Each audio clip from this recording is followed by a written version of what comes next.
जय श्री कृष्णा। राधे राधे।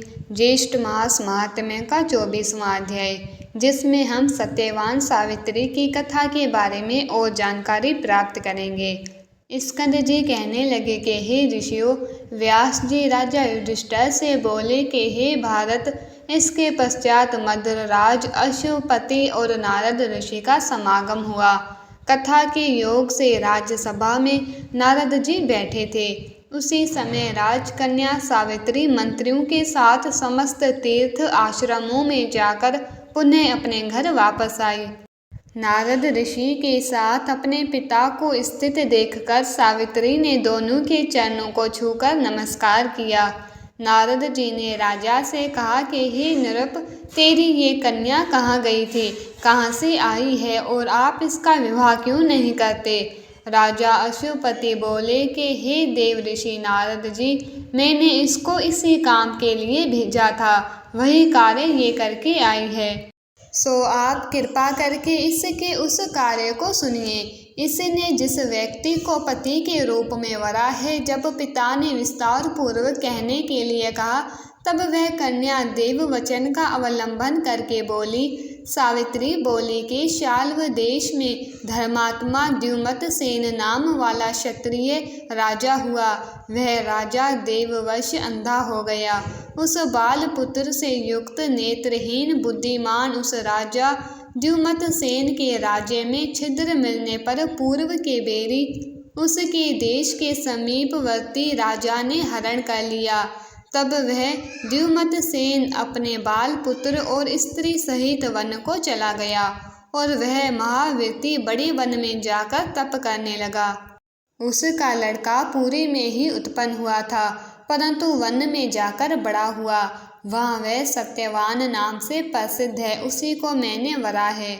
नारद जी ने कहा कि उसने महान पाप किया है। उसने बिना सोचे समझे गुण संपन्न सत्यवान को पति के रूप में वर लिया। इस बालक के पिता और माता दोनों ही सदैव सत्य बोलते हैं, अतः ब्राह्मणों ने उसका नाम सत्यवान रखा है। इस बालक को अश्व अति प्रिय है। वह मिट्टी के अश्व बनाता है और घोड़ों के चित्र भी बनाता है, इसीलिए इसका एक नाम चित्राश्व भी है। राजा अश्वपति बोले कि हे नारद जी, वह प्रीतवत्सल राजपुत्र सत्यवान इस समय तेजस्वी बुद्धिमान और शूरवीर भी है क्या?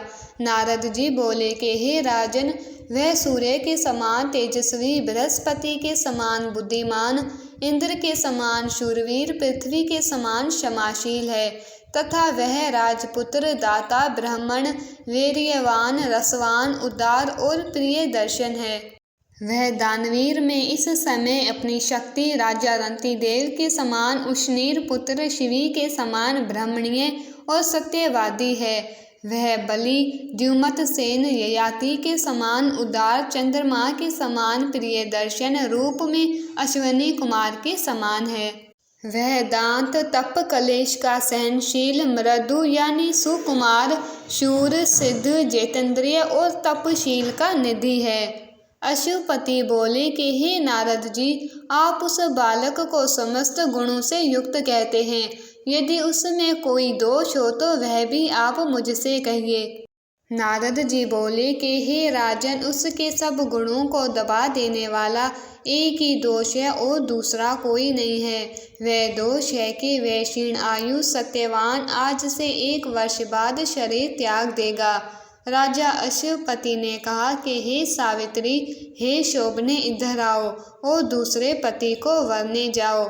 उस सत्यवान में समस्त गुण को दबाने वाला एक ही दोष है कि वह अल्प आयु है और वह बालक 1 वर्ष में देह त्याग देगा, ऐसा मुझे नारद जी ने कहा है।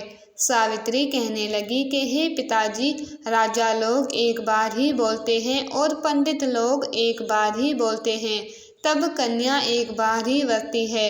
ये तीनों कार्य एक बार ही किए जाते हैं, चाहे वह दीर्घ आयु हो या अल्प आयु, सगुण हो अथवा निर्गुण हो। मैंने एक बार पति को वर लिया, अब दूसरा पति नहीं वरूंगी। मन से कार्य निश्चित होने पर ही किया जाता है। वचन से कहा जाता है, उसके बाद ही कर्म किया जाता है। उसमें प्रमाणभूत मेरा मन है। हे तात, मेरे इस मानस विचार का ध्यान रखकर जो कर्तव्य हो वह करना चाहिए, सो ही आप कहिए। नारद जी बोले कि हे नरश्रेष्ठ, सत्यवान के विषय में सावित्री का विचार स्थिर है। जिसकी बुद्धि निश्चित रूप से दूसरे पुरुष में नहीं जाती, उसको किसी प्रकार से भी इस धर्म से पृथक नहीं किया जा सकता। इसीलिए आपकी कन्या का विवाह सत्यवान के साथ कर देना ही मुझे उचित मालूम होता है। राजा अश्वपति कहने लगे कि हे नारद जी, मैंने बिना विचार किए ही ये वचन कहे हैं और अब मैं आपके सत्य वचन को ही करूँगा, क्योंकि आप मेरे गुरु हैं। नारद जी बोले कि हे राजन, आपकी पुत्री का विवाह संबंध विघ्न रहित हो। ऐसा कहकर नारद जी उठकर स्वर्ग लोक को चले गए। तदंतर राजा अश्वपति ने भी अपनी कन्या का सब वैवाहिक कार्य किया। इति श्री ज्येष्ठ मास महात्म्य सावित्री सत्यवान कथा वर्णन 24वां अध्याय संपूर्ण। आपको ये वीडियो अच्छा लगा तो प्लीज़ वीडियो को लाइक कीजिए, ज़्यादा से ज़्यादा शेयर करके चैनल को सब्सक्राइब कीजिए और कमेंट बॉक्स में राधे राधे लिखना ना भूलें।